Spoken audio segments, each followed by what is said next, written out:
Wait a minute, a video that isn't a month apart? Something's not right here.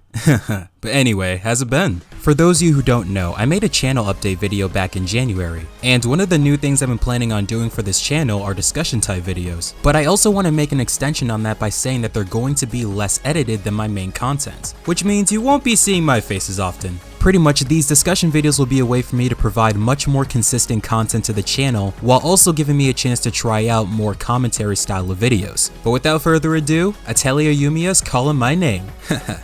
Now, this has been a game I've been wanting to talk about for the longest time, as this and Xenoblade Chronicles X Definitive Edition have been my most anticipated titles of 2025. And last year, I did a collab with a buddy of mine by the name of Mad Kaiser, where I went a little bit into my history with the Atelier franchise. The long story short of it is that I really got into this franchise with Atelier Ryza 1, 2, and 3, thanks to Ryza's two best friends. And I really enjoyed all three games. I liked the storytelling, I liked the characters, I liked everything about the Ryza series so far, but I wouldn't necessarily say I was a fan of this franchise yet. I was more so a follower than anything. So when this game was announced at the August 27th Nintendo Direct of last year, I was interested, but I wasn't really following it too much since Trails in the Sky First Chapter Remake was announced at that same event, and most of my attention was on that. But as the months went by and after hearing about it more and getting new information, my excitement for Atelier Yumia grew a lot. Now there's two bullet points as to why this title stood out to me the most. The first being the thing that definitely drew me in the most almost immediately was the character designs. I loved what the artist did with all of these characters.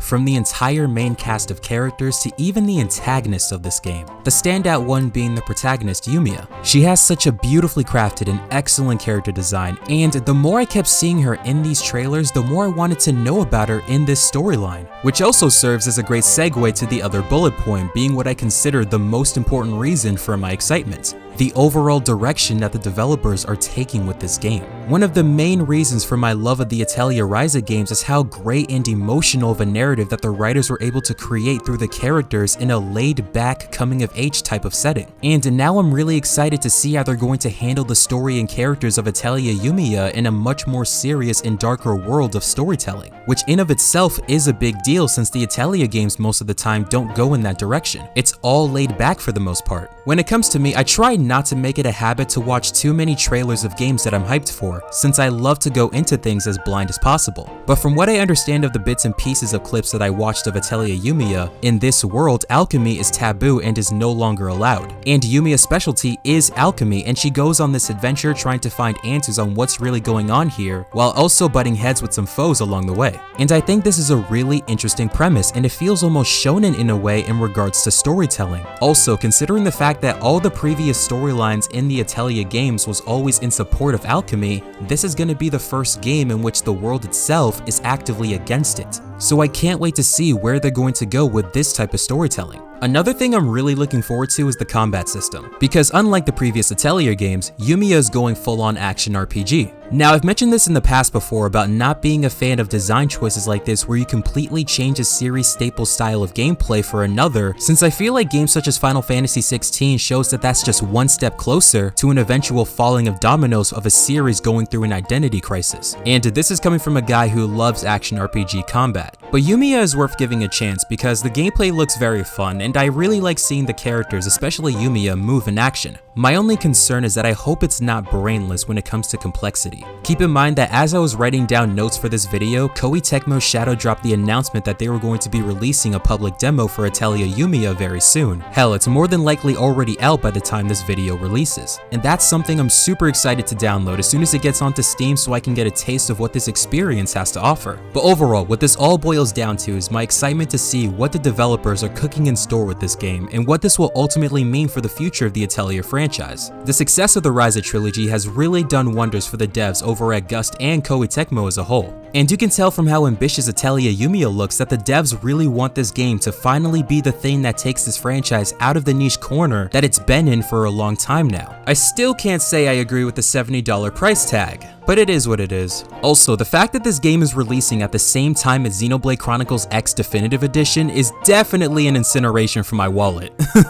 But either way, I can't wait to play Atelier Yumia when it releases and hopefully provide a review in the future. It's the JRPG I'm super excited to play the most this year, and I hope it delivers, cause after this, my eyes are full set on Trails in the Sky First Chapter Remake. If you're interested, please share your thoughts down below, and thank you so much for watching and have a good rest of your day. Laters.